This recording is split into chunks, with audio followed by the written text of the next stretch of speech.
ఇవాళ యావత్ తెలంగాణ ప్రజలందరూ కూడా మరి మొన్న మనం అనుకున్నట్టు బూతుల వాన ఆగి ప్రచారం హోరు ఆగి ఎన్నికల యొక్క రిజల్ట్స్ కూడా వచ్చి కొంత తెరిపినబడ్డటువంటి సందర్భాన్ని మనందరం కూడా గమనిస్తూ ఉన్నాం. మరి ఇందులో ప్రధానంగా చూసుకున్నట్టయితే అసలు ఎన్నికల్లో ప్రజలకు ఇచ్చినటువంటి ఏ ఒక్క హామీని కూడా నెరవేర్చినటువంటి కాంగ్రెస్ పార్టీ మొదటి స్థానానికి రావడం, మరి మేమే తెలంగాణ తెచ్చినాం కాబట్టి మేమే అంతటా నంబర్ 1 ఉన్నాం కాబట్టి ప్రజలకు మేము ఎనలేని సేవ చేసినాం, లిటరల్లీ ప్రజలు మాకు గుడి కడుతుర్రు అని చెప్పుకునేటటువంటి బీఆర్ఎస్ పార్టీ చాలా చోట్ల 3వ స్థానానికి, కొన్ని చోట్ల 4వ స్థానానికి పడిపోవడం, అసలు తెలంగాణతో సంబంధం లేకుండా ఒక్క రూపాయి కూడా తెలంగాణ ప్రజలకు పెట్టినటువంటి భారతీయ జనతా పార్టీ మరి ఎక్కడుందో అర్థం కాకుండా చాలా కన్ఫ్యూజ్డ్ మ్యాండేట్తోని ఒక్క కరీంనగర్ కార్పొరేషన్ గెలుచుకోవడానికి అష్ట కష్టాలు పడుతున్నటువంటి సందర్భం చూడడం జరుగుతూ ఉంది. మనం అంటే ఇందులో మాలాంటి న్యూ ప్లేయర్స్ అనుకోకుండానే మాట ఎందుకంటున్నా అంటే తెలంగాణ అస్తిత్వ పరిరక్షణ కోసం 20 సంవత్సరాలుగా పనిచేస్తున్నటువంటి జాగృతి, అనేక తెలంగాణ అంశాల కోసం పనిచేస్తున్నటువంటి జాగృతి, మేము ఇప్పటికే రాజకీయ పార్టీగా మారబోతా ఉన్నాం, ఒక కొత్త రాజకీయ శక్తి ఈ రాష్ట్రంలో రాబోతుందని ప్రకటించి ఉన్నాం. ఆ ప్రకటనతో ఉత్తేజితులైనటువంటి అనేక మంది మా కార్యకర్తలు పోటీ చేస్తామనేటటువంటి ఒత్తిడి మా మీద తేవడంతో చివరి నిమిషంలో మేము ఆల్ ఇండియా ఫార్వర్డ్ బ్లాక్ అన్న వాళ్ళతో కలిసి మరి ఎన్నికల్లో పోటీ చేయడం జరిగింది. సో కోఆర్డినేషన్ కానీ ఏది కానీ లేకపోతే క్యాండిడేట్స్ ఐడెంటిఫికేషన్ కావచ్చు, వారికి అసలు మా తరఫు నుండి సహకారం కావచ్చు, ఏ రకంగా కూడా లేకుండానే ప్రజలు దాదాపుగా 40+ ప్లేసెస్లో జాగృతి ఆల్ ఇండియా ఫార్వర్డ్ బ్లాక్ వారిని గెలిపించినందుకు ముందుగా ప్రజలకు ధన్యవాదాలు తెలియజేస్తాము.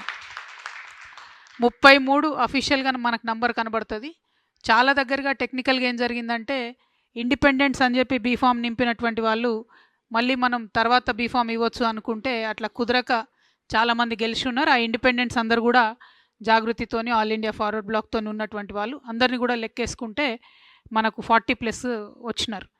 అదేవిధంగా ఒక మున్సిపాలిటీ వడ్డేపల్లి మున్సిపాలిటీలో క్లియర్ మ్యాండేట్ వచ్చినా కూడా వెంటనే కాంగ్రెస్ పార్టీ అదేవిధంగా అనేక ఇతర పార్టీలు కలిసి ప్రలోభాలకు గురి చేయడం, మరి ఆ రిజల్ట్ రేపు ఎట్లా అవుతుందో తెలియదు, ఆ చైర్మన్ ఏ పార్టీ అన్నట్టు ఎట్లా వస్తుందో కూడా తెలియదు, కాబట్టి దాని గురించి నేను మాట్లాడట్లేదు. ఇంకొక చోట మా వాళ్ళు కీలకంగా ఒకటే సీటు గెలిచారు కాబట్టి అక్కడ వైస్ చైర్మన్ కూడా ఆఫర్ చేస్తూ ఉన్నారు. దాని మీద అక్కడ లోకల్ వాళ్ళనే ఆలోచించుకోమని చెప్పినాం. ఎందుకంటే 2-3 పార్టీలు ఆఫర్ చేస్తున్నాయి, వాళ్ళకు ఎవరితో వెళ్ళాలో లోకల్ వాళ్ళే డిసైడ్ చేసుకోవాలని చెప్పడం జరిగింది. సో అల్టిమేట్గా ఒక అబ్జర్వర్గా, ఒక తెలంగాణ ఆడబిడ్డగా ఈ ఎన్నికల వాతావరణం అంతా చూస్తే కూడా ఒక రకంగా బాధాకరంగా ఉంది.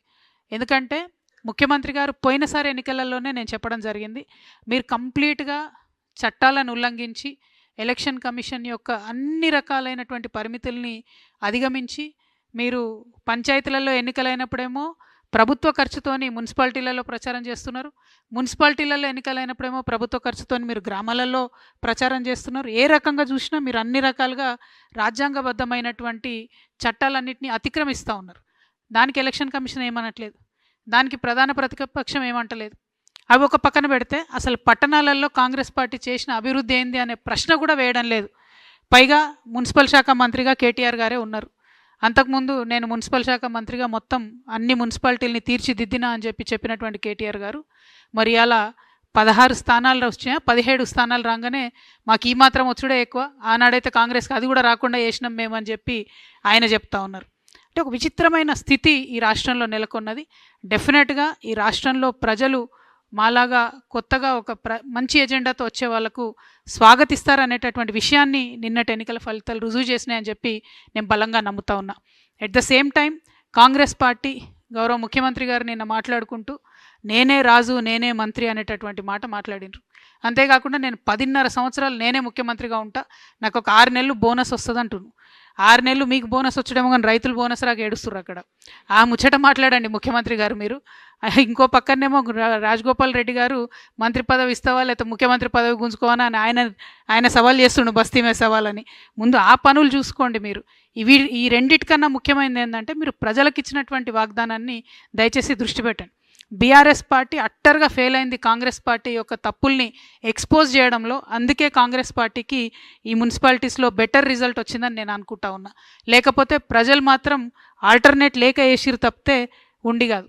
ఇక సరే, మనం రాజకీయ శక్తిగా వస్తామనగానే బీఆర్ఎస్ పార్టీ నుండి అనేక మంది సోషల్ మీడియాలో కావచ్చు, ఇంకో చోట కావచ్చు, రకరకాలుగా ట్రోలింగ్ చేస్తూ ఉన్నారు. వాళ్ళందరికీ నేను ఒకటే మాట చెప్తా ఉన్నా, ఎట్ సిర్ఫ్ ట్రైలర్ పిక్చర్ బాకీ. సో సో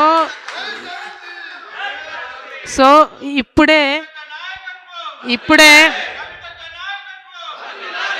ఇప్పుడే తొందరపడి మాట జారకండి, కారు కూతలు కుయ్యకండి. ఇప్పటికన్నా సరిదిద్దుకోండి. ఉద్యమకారులను పట్టించుకోలేదు. వాళ్ళ పక్షాన్ని నేను మాట్లాడితే ఎటువడతట్టు నా మీద మాట్లాడుతూ ఉన్నారు. మీరు పట్టించుకోకపోగా కాంగ్రెస్ ఇస్తానన్న వాగ్దానాలు నెరవేర్చడం కోసం నేను మాట్లాడితే ఉల్టా నా మీద మాట్లాడితే ఏమవుతుందంటే గిట్లనే అవుతుంది రిజల్ట్. కాబట్టి సరి చేసుకోండి, మీ పద్ధతులు సరి చేసుకోండి, ఆరోగ్యన్స్ తగ్గించుకోండి, ప్రజల మధ్యలో ఉండే ప్రయత్నం చేయండి. At the same time Congress పార్టీని కూడా మేము డిమాండ్ చేస్తూ ఉన్నాం, ఏవైతే హామీలు మీరు ఇచ్చారో అవి నెరవేర్చడానికి మీకు ఒక అసెంబ్లీ వస్తూ ఉంది. ఇప్పుడు అసెంబ్లీ పెడతా ఉన్నారు, బడ్జెట్ సెషన్.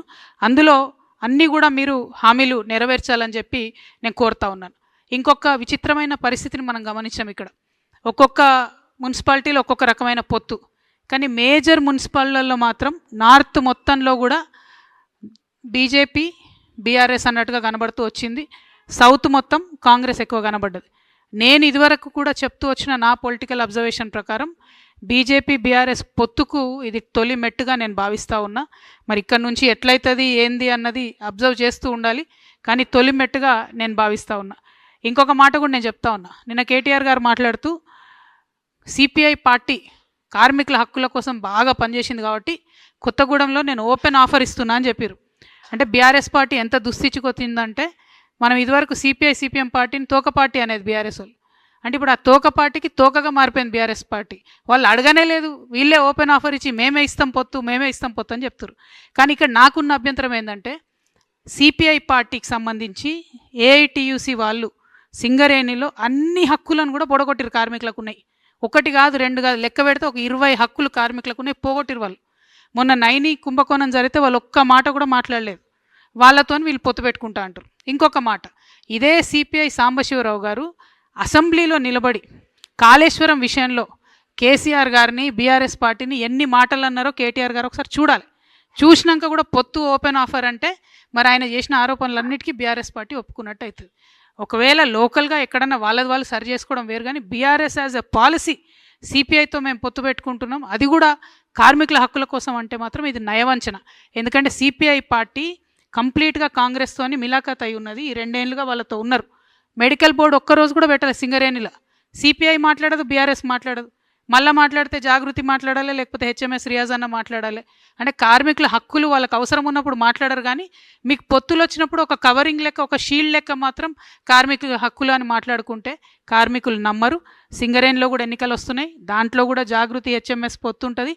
అప్పుడు కూడా మా యొక్క ఏదైతే కార్మికులకు మనం చేసినటువంటి అంశాలు ఉన్నాయో కార్మికుల దయతోని మా పవర్ ఏందో కూడా చూపించే ప్రయత్నం చేస్తామని తెలియజేస్తూ, మరి ఏఏఎఫ్బికి సంబంధించి జోజిరెడ్డి అన్న ఉన్నారు, వారిని మాట్లాడవలసిందిగా కోరుతాను.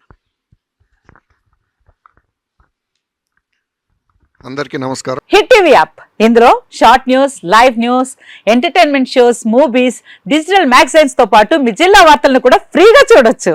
ఇంకెందుకు ఆలస్యం, వెంటనే హిట్ టీవీ యాప్ ని డౌన్లోడ్ చేసుకుని ఫ్రీగా ఎంటర్టైన్మెంట్ పొందండి. Hit TV app, hit TV app, please download hit TV app. Hit TV app ని ఫ్రీగా డౌన్లోడ్ చేసుకుని ఎంజాయ్ చేయండి. మీకు నచ్చిన ఎంటర్టైన్మెంట్ కోసం హిట్ టీవీ యాప్ ని ఫ్రీగా డౌన్లోడ్ చేసుకుని ఎంజాయ్ చేయండి. హిట్ టీవీ యాప్ ని డౌన్లోడ్ చేసుకుని ఆస్వాదించండి, ఆశీర్వదించండి. ఇంతమంది సెలబ్రిటీలు హిట్ టీవీ యాప్ ని డౌన్లోడ్ చేసుకోండి అని చెప్తున్నారంటే ఎంత మంచి యాప్ ఆలోచించండి.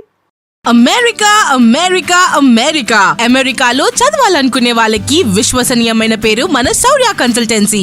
UK లో 1 year masters, UK లో 1 year masters, 2 years work permit up to 5 years visa. Contact Saurya Consultancy. Contact 89851 89851.